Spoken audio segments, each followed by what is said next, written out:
To better understand the dynamics of conflict and displacement and how to conduct research in these settings, it's critical to center the voices of people who are entrenched in the local reality. These 7-minute mini presentations will be followed by hopefully like 15 minutes, optimistically, of discussion with plenty of time for audience questions as well. So first up, we have Laura Barasa. Laura is a lecturer of economics and development studies at the University of Nairobi. Laura, take it away.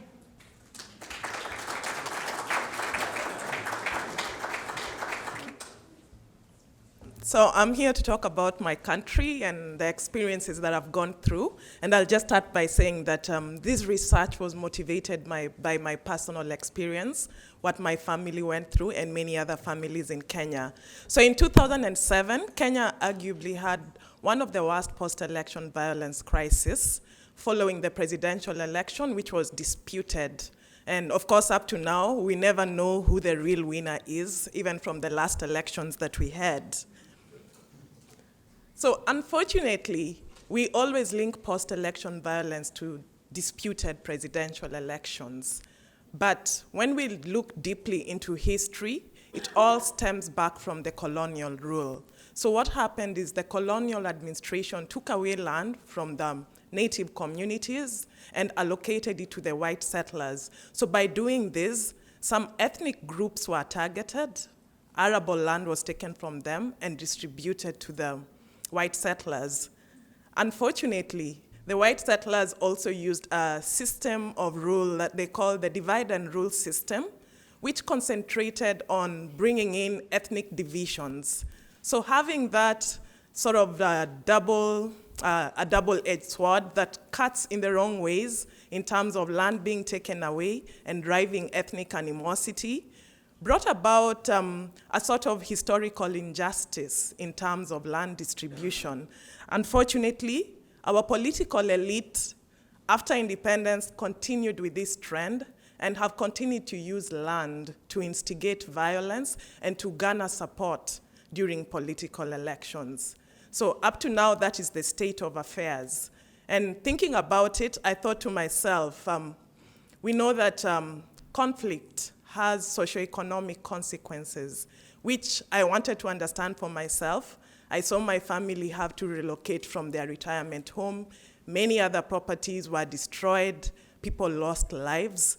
And as a result, for this post-election violence, which was documented, we had about 1,100 deaths, and 650,000 people were displaced internally. And this was about 14 years ago. So what we've done in this study, we try to investigate the costs of post-election violence on rural farm livelihoods. So why that is important is because this question is linked to the use of arable land.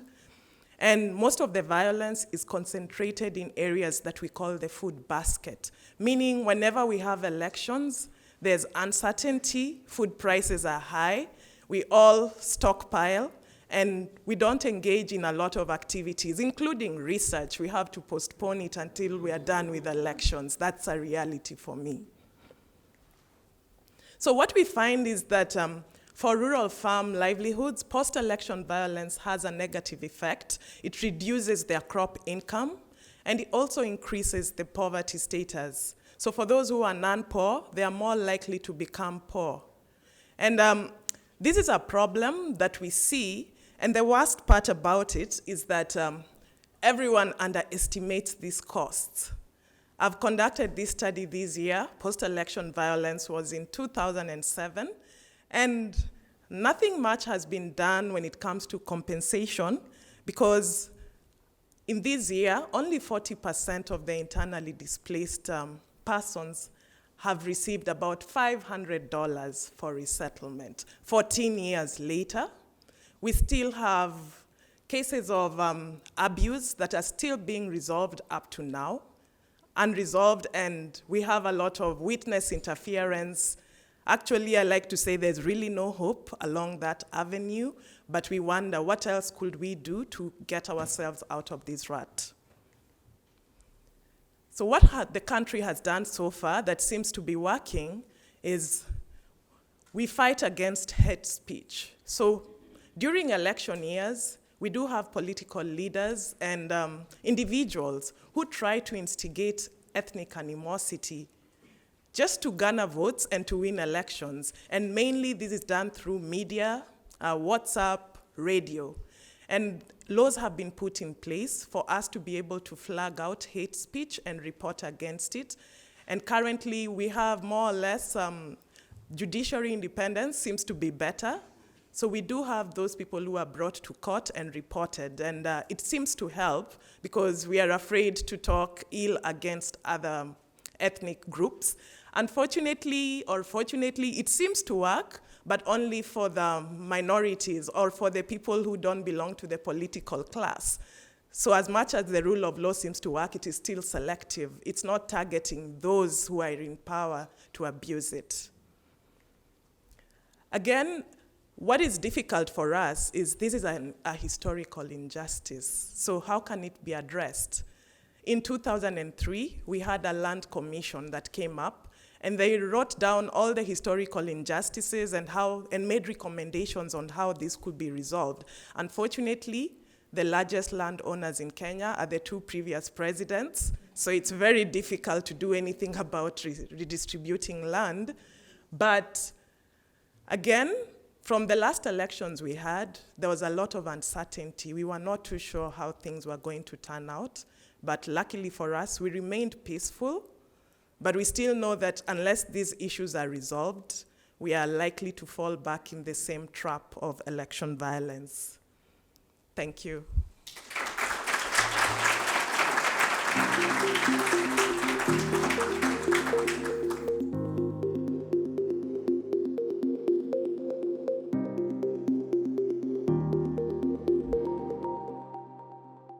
Thank you. It's really great to be here. I'm going to talk about today on the livelihood impact of refugees on host communities in Ethiopia. It's a paper published at the Working Paper series of the World Bank. So I'm Solomon Zenawalelin, originally from Ethiopia, but currently I'm working at the International Center for Evaluation and Development in Ghana, and at the World Bank as well, and University of Gondar, Ethiopia. So I have different faces. So this is a joint work with Elise and Ganesh from the World Bank. So the main motivation for this work is that the increased number of refugees globally. So this is up to 2020. So if we include the 2022 due to the Ukraine war, it would have gone up. So the trend shows that even though there are fluctuations over time, the trend is increasing, over time. So the most devastating thing is that most refugees are hosted by poor countries, 70 to 80% almost every year. And for instance, if we take Africa, the three largest refugee host countries are Uganda, Ethiopia, and Sudan in 2019. And these countries are in the low development level according to the World Bank data. And even within the poor countries, these refugees are hosted by the poor regions in the countries. If we take Ethiopia, among the 5 refuge hosting regions, 4 of the regions are characterized by low living standard and poor infrastructural development, high environmental degradation, for instance, deforestation already, and less resilient and traditional livelihoods. So when these refugees come to these poor regions, they will come with a set of new opportunities. But they will come with also challenges, right? So they will compete with existing livelihoods with the host communities. They also compete for infrastructural existing services, due to the poor infrastructural services. So there are the challenges, there are the opportunities. There will be losers and winners, within the community, right? So while I started my consultancy at the World Bank, what we said is that, okay, let's do a detailed and rigorous livelihood analysis, because in most of the studies so far, the livelihood analysis takes, a back seat instead of taking a front seat, even though it's very important for these poor poor communities. So the objective of this work is that to assess the impact of refugee presence on households' livelihood strategy choices. To address this objective, we ask and answer two questions.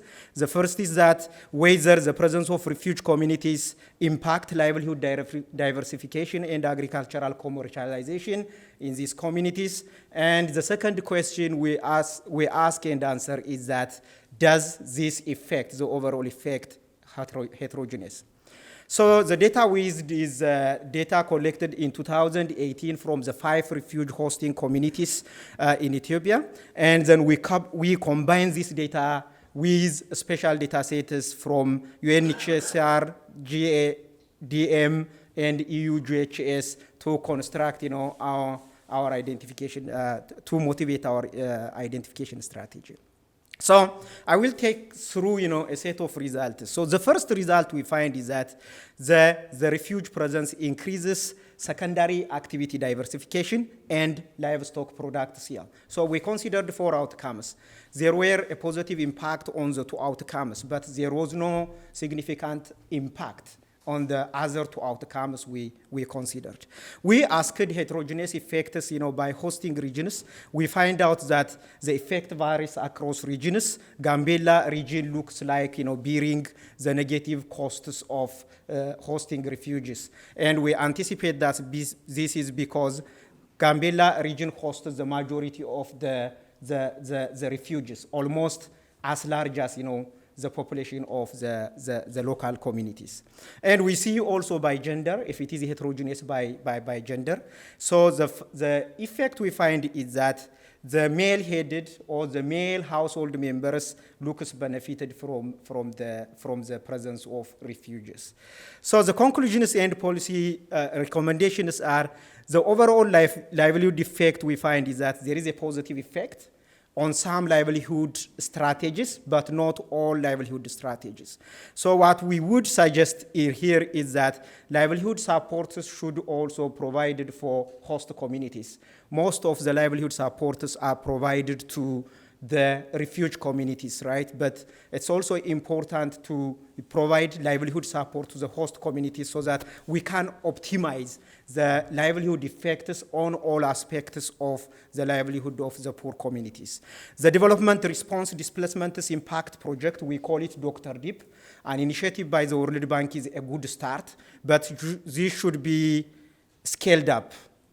It has been implemented in East Africa, but it should be scaled up, in other refuge situations and forced displacement situations. The other is that our effect varies across settings and socioeconomic groups. So support should target to those regions, that are affected by the refuge communities. For instance, in Tigray, we found a positive effect, but in Gambella, it's devastating. And there is evidence that most of the things, I'm talking about before the Northern War. The data is collected before 2019, before 2021. So forget about, the post-2021 thing. So support should be targeted to those regions instead of, to the regions that are positively affected by the refuge presence. And it has also 2 implications for 2 policies in Ethiopia. The first one is the 2019 Ethiopian Refugee Law. Ethiopia has changed its refugee law in 2019 that allows refugees to work. So when we collected the data, refugees were not allowed to work. So the new regulation could reverse, the positive outcomes to a negative outcome, or could worsen the outcomes in the negatively affected areas and also in the vulnerable groups, already vulnerable groups. So the effect of this policy should be assessed before doing any interventions in those communities. The other one is the World Bank DRDIP, the Dr. DEEP project. It uses a blanket community-driven project.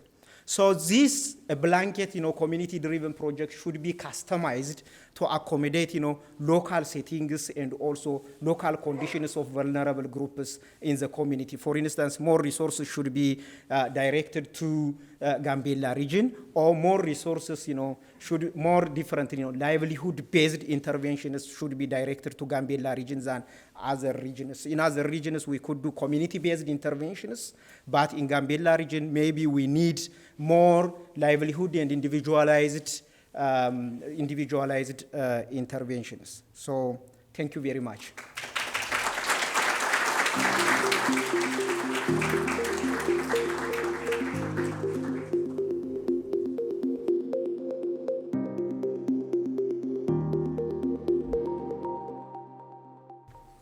So hi everyone, thank you so much for spending the time for being here, and thanks a lot to SIGA for the invitation and for having me. My name is Abdulrazak Tamim. I'm originally from Syria, and I'm a PhD student here in the economics department at Berkeley. Today I'll be talking to you about some of the research that I've been involved in over the past 2-3 years here. So before starting, I just want to show you a map, which many of you might be familiar with.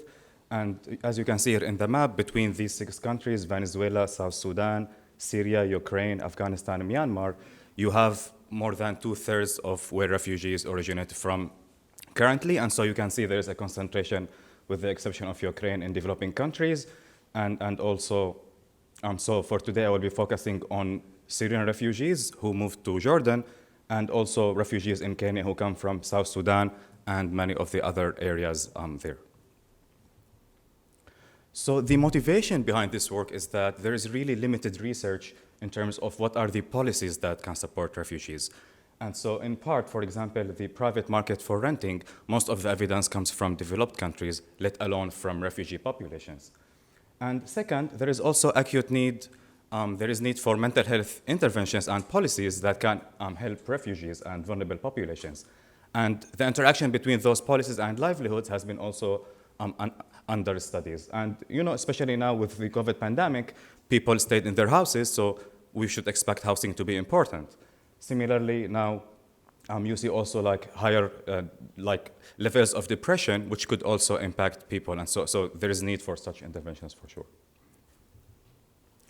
So today I'll be talking to you about 2 of the projects I've been involved in. The first one is called the Syria Refugee Life Study, and the second one is the Kenya Analytical Program on Forced Displacement. These are very large projects with many folks who are working on them from various institutions you can see here.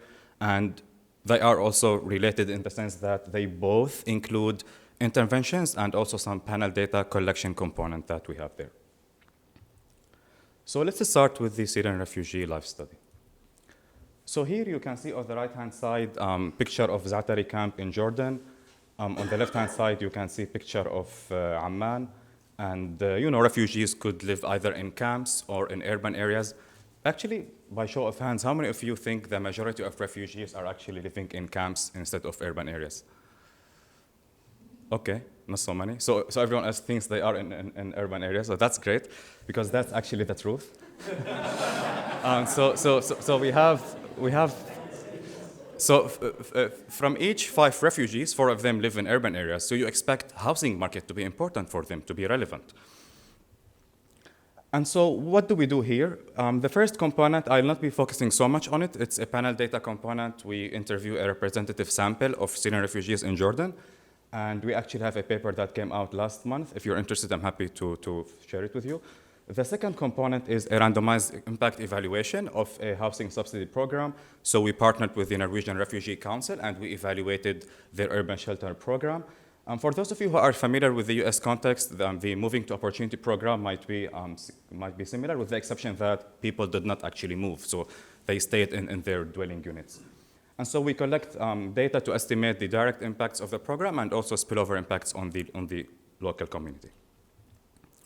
So I don't want to spend so much time on the design, but I'll just say that this is a large subsidy program. So households received $2,200 approximately US dollars, and they had some renovation to their existing dwelling that was done.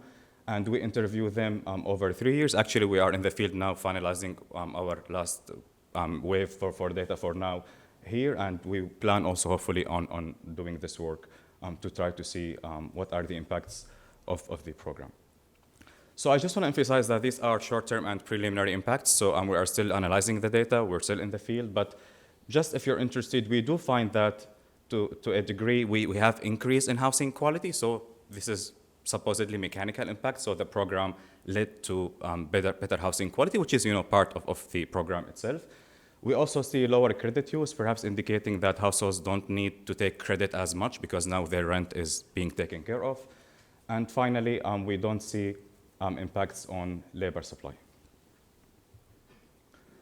So what are the policy implications? So of course, once the results are finalized, we can try to find out whether such a large subsidy is a cost-effective tool for enhancing the welfare of refugees.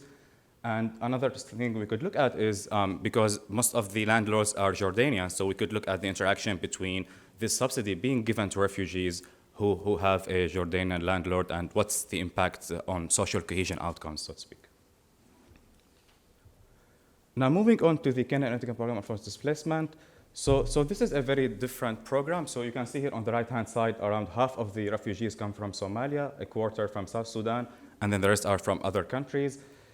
In the bottom left, you can see it's actually here the other way around. 80% live in camps and around 20% live in urban areas. So this provides very interesting contrast to the previous project, and also it shows you a different area. And you can see here in Dadaab, Kakuma, these are 2 refugee camps, and you have also the urban areas. So this is very similar to the first project in the sense that we have also representative panel data collection. We are actually in the field also now collecting. We had to stop because of the elections, but we are also continuing some of this work. And we survey around 10,000 households. And the second component is an RCT. So we're designing that in order to study the interaction between livelihoods support and also mental health support. And the sample size there is 5,000. And we have an additional component, which is the capacity building component. So we're also working with the Kenya National Bureau of Statistics in order to disseminate the results and also to obtain their input continuously. And we're hoping to create a data and evidence platform to share the implications of this work.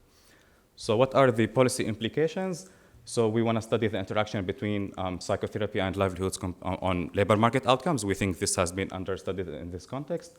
And similar to the previous project, we want to study also social cohesion, because here both refugees and the host community, they participate in the intervention. So we should maybe expect some impacts there. So just to conclude, so I think both of these projects, they provide an unusual opportunity to collect panel data on these populations and to trace the evolution of the outcomes over time, perhaps even going further to the children of the people whom we respond, who respond to our surveys. And hopefully this will help in providing insights for public policy. And I just want to emphasize that these methods, they're applicable in different contexts. We actually are open to, if anyone wants to collaborate and to harmonize cross-country surveys for comparisons, if anyone wants to chat, we're open to that. So to that end, please reach out if you have any questions or if you just want to chat. And I look forward to the discussion. Thank you very much.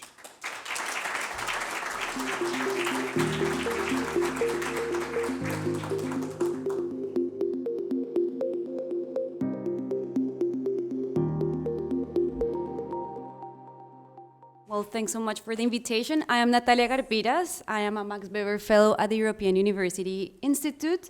And I'm going to be talking about a research agenda that I have on how states transition from conflict to post-conflict settings, and specifically what is the role that different actors actually play in securing that path. And in particular, I'm focusing on the Colombian peace agreement, and this is a case that I'm very invested in because I am from Colombia. And so I have different collaborations with different colleagues that are actually present here, and I'm going to be telling you a little bit about these 2 different dimensions. And so first, let me tell you a little bit about the Colombian case, the Colombian peace agreement. It was signed between the Colombian government and the Fuerzas Armadas Revolucionarias de Colombia, which is FARC for its acronyms in Spanish. And this had been a very long-standing conflict for more than 50 years. This was a guerrilla group, a leftist guerrilla group that was active since the 1960s. And this is a case where you have seen a huge amount of opposition from within the quote-unquote legal camp. So we have a political camp in Colombia led by former ex-president Álvaro Uribe Vélez, who had led the opposition for to this peace agreement. And so let me just give you a little bit of the timeline of the peace agreement. Negotiations started in 2012 in Havana and took place for 4 years. And back then, President Santos said the agreement to be approved by voters through a plebiscite. And this plebiscite actually rejected the peace agreement by a very narrow margin. And when I say narrow, it was less than 1 percentage point. You can imagine how much polarization this led. And so this complicated things a little bit more. And so afterwards, the agreement was finally approved in Congress. And so since then, in 2017, started the implementation process until the present day. And so that involves the reincorporation process of more than 10,000 FARC ex-combatants. And this is interesting because the peace agreement was approved, quote unquote, because in the end it wasn't approved in the plebiscite as a whole, but the implementation and the approval of the agreement has to pass through Congress piecemeal. And so imagine the context in which this is happening, a plebiscite that actually rejected by less than 1 percentage point, but then it has to go through Congress. Well, let me tell you, in 2018, there was the president who got elected actually belonged to the party that mainly led the opposition to the peace agreement in 2016. But then, in 2022, we actually had this year, we had the election of a leftist president. It is the first time that we have a left-wing president in Colombia. He was himself a former combatant of a guerrilla group that was called M19. And so this is in the context in which Colombia's peace agreement is being implemented. So there are 2 big challenges. First, I hope that I have convinced you that voters matter.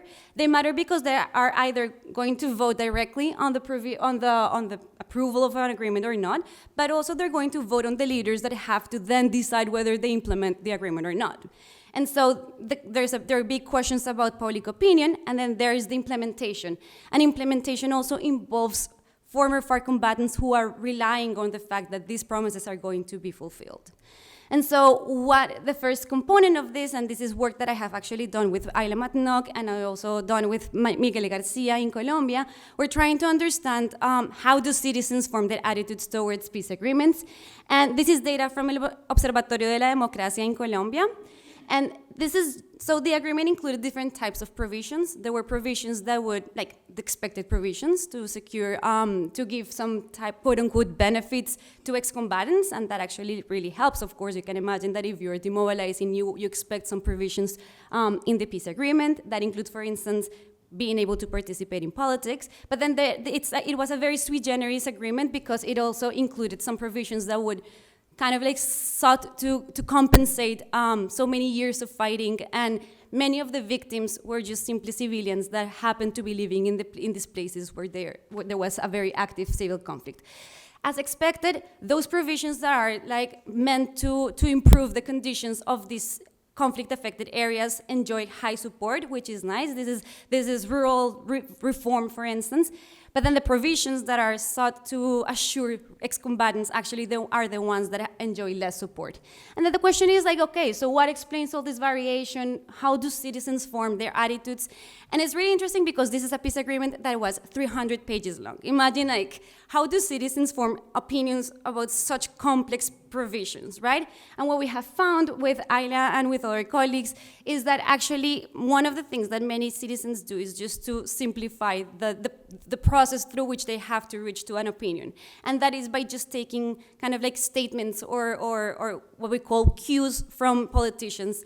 And so this is important because if they're taking cues or like following the messaging from their politicians that they like or that they dislike, then ultimately how polarized the elites are is going to matter a lot. And I have just shown you how polarized the outcome of the plebiscite was. So this is a whole agenda that I have. But then I'm also interested in looking at the other side. So what is happening and how are ex-combatants perceiving their reincorporation process? And in this project with Michael Weintraub and also some other colleagues in Colombia and other places, we're interested in understanding how are ex-combatants perceiving the reincorporation process. And to do this, we fielded a remote survey. This was happening in the middle of the pandemic. So we were trying to do this in person, but it happened to be that there was the pandemic. And so the idea was to actually survey them. We targeted the universe of ex-combatants that were registered within the national agency that is in charge of the reincorporation process. And the whole goal is also to inform the debate. So that's why we're here, right? And so we want to also be able to understand how are they feeling, what are the major challenges. And let me just really quickly go through what do we find. So first of all, security remains a massive concern among ex-combatants. And this is, I want to say this is with good reason, because from the data that has been collected by many NGOs, between 2020 and 2021, there's been more than 4,000 ex-combatants killed in the reincorporation process. So imagine, I am showing you in this graph actually that it's a main concern. The situation has worsened, so we had data from before. There was a national registry, and with the data that we have, actually, you see that almost 70% of the people think, the population that is in the reincorporation process think that there are risks. How does this show in the map? I'm showing you that there is huge variation across the country, which is important, and I'm happy to talk about this. There are some hotspots, quote unquote. And then this, of course, has led to massive distrust in institutions, except for the first bar that you see there is the agency that is in charge of providing them with the assistance as they navigate their transition to civilian life.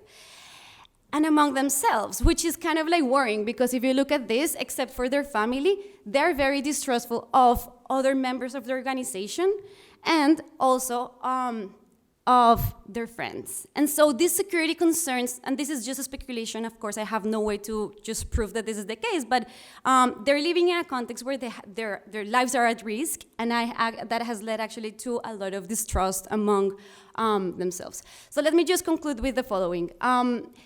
There are massive challenges. Security remains a key concern for ex-combatants. There is important variation, and a successful implementation is challenged by piecemeal approval and limited levels of state capacity, political will, electoral cycles, and a broad, this is the base conclusion, a broad elite pact or agreement on the agreement seems to be super important for the success of this. Thank you so much.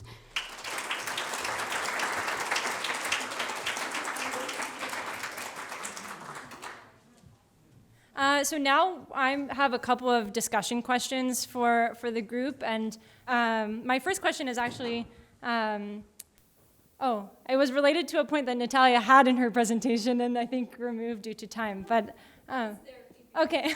Yeah, so my question is, in what ways have your experiences living and working in a conflict or displacement-affected setting enriched your personal ability to conduct research there?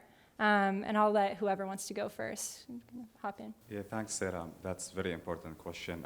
I think like being from the region and being able to, relate to the struggles that are there would probably help you like in terms of knowing the priorities, also being able to give the research more credibility so that you can in a way know the challenges in the region. But of course,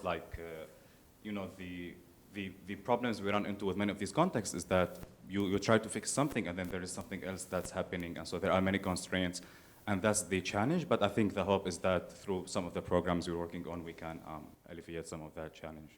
But definitely being from the region gives the research, of course, better credibility and also better relevance for sure.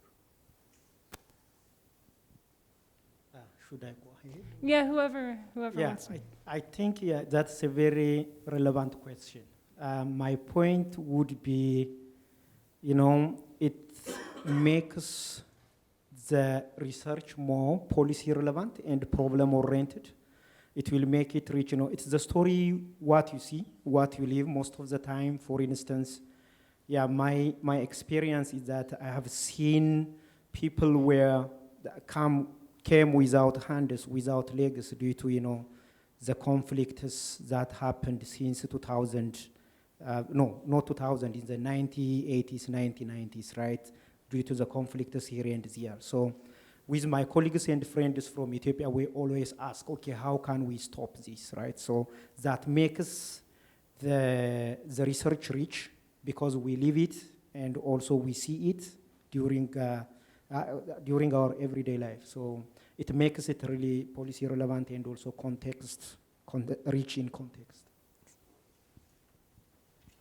Yeah, so just to reiterate what Abdul and Solomon are saying, what we present, like for my case, it's a reality. We live it and we understand the context. We also know the nuances. For instance, I love studying corruption, but I've been asked to tamp it down a little. So I know that I must because you're practically at threat. And at times you're asked to study some specific things because it's profitable for government, and you can do that. But I've also learned through the context, I'll always bargain and say, okay, I'll do what you want me to do, but I also want to study this type of corruption. So understanding the concept really helps in that we can solve problems and in a way that appeals to the country and to us who live in that context. However, as much as being in the context helps, I also feel like at times you can be too close to the problem to see the bigger picture. And that is why partnering with people outside the context, I feel, is also good because they can see what we don't see because we are too close to it. Yeah. So just to add on to what Laura was saying is, I think that you get too invested in your research question, and I think that to some extent that makes you kind of like sometimes lose perspective. So on the one hand, yes, you're invested, and that pushes you to kind of like continue working. Of course, some of the projects that I talked about are very challenging. I'm not gonna say that it is not, that I mean, implementing a survey on the universe of ex-combatants was really, really challenging. But at the same time, I think that one of the good things about being in the context or from these countries that we investigate is that we have the embeddedness. And so we also are able to kind of like navigate through, you know, like who are the people that we have to talk to, the connections. And I think that this is also very helpful because many of these types of research require a lot of will. And I think that helps a lot. I would also say that to me, in my case, it has also kind of like given me, it's really important to work as equals. And I think that has been very important for me. Sometimes we approach subjects of study as in a very kind of like, I don't know how to put it, but like we come as researchers and trying to impose our own views and things like that. And I think that working especially with ex-combatants, I got to see like the importance of like treating people as equals, and they don't want to be treated as subjects of study. They're tired of having to kind of like answer dozens and dozens of questionnaires, interviews, and I think that it is really important to be aware of that, and I think that perhaps having gone through like living in this context do help us to get like that kind of like sensitivity. So that's what I would say. Thank you. Yeah, my last question before we go to audience questions is building off that point and also I guess related to the first presentation on ethics, but how would you like to see the research community change to become more inclusive, particularly in regards to like conflict and displacement research? And you don't all have to, whoever wants to chime in. Okay, yeah. Yeah, I think that's, so inclusivity for me means everyone has to be involved. And one of the things I've seen work so far that I started practicing is when I'm developing a research question, I really try to involve policymakers and not the high-ranking ones because they keep changing. So I've learned to involve the junior policymakers who we say have what we call bottom power. They've been in bureaucracy, they've been in government forever, they know the systems, and they even know when to target policy changes. So for me, that sort of inclusivity means that we have to get the right stakeholders on board, because even if we get the funding and have other stakeholders, NGOs coming in and people from outside coming in, it's still up to us as a country or government to make changes within our country. So I've learned that I have to involve my government, and the junior ranking officers are the best bet for me. Yeah. I would actually think that when we talk about compensation, I think that in and of itself, the instruments that we use as researchers may be seen, may raise the expectations that people have. So both people who live in conflict areas or even the ex-combatants that I mentioned before, just the act of surveying them can raise the expectations, like perhaps this is going to be used as a targeting tool and that we're going to receive more services. So I think that thinking that we need to be aware of these things, the instrument in and of itself can be read differently across different contexts, and I think that that should be incorporated into these discussions about what is it a compensation, and we need to be very upfront that it's not only that they're not going to receive like a monetary compensation, but that the instrument is not going to actually, and sometimes we forget that this could be the case, and this knowledge I gained and we gained through like these collaborations and talking one-on-one with the people who were like leading these programs. Absolutely. Thank you so much. All right, I think we have a couple minutes. I don't remember what time we end, but hopefully time for a couple questions from the audience, if there are any. Tanya? Hi, I had a question about the Syrian housing study, and I was just wondering if you could talk a little bit about how mobile this population is, whether people are sort of typically moving from one type of housing to another, and what the role of this intervention might be in sort of, you could think of it as constraining that mobility or providing more stability. Thank you very much. That's a very good question. I think when we try to look at the probability that people, change residences, or actually even the actual number in terms of how much they change residences, I don't think we find a lot of variation there. So, and actually, the program itself did not change the location of the people where they reside. We actually also ask people how many times have they been evicted, and it's also not so high compared to for example, I don't remember the average, but maybe a little bit close to one in the entire sample. So I think in general it's not so mobile, and that's in part because it's in many cases in the urban areas. So you just in many cases sit and don't change it. But of course there is some variation probably there, but I don't think it's so much. Any other last questions? I think we're right at time, but can take one more. Hi, this is a question for Simon. I maybe didn't quite understand your outcome variables on livelihood diversification, but I was wondering if you looked at local wages. You might think one of the main ways that refugees affect host communities by changing wages at the low sector, which might help people and hurt others. So just curious if you found anything on that. Yeah, thanks. We were thinking that, that's a very important outcome, especially as a mechanism influencing, the outcomes of interest. We didn't look at that because we didn't have data. The data was not prepared for that purpose, right? So we just pulled out the data that was collected in 2020. But what we are doing, there is the second stage of the project now funded. So we are going to do a very extensive livelihood module.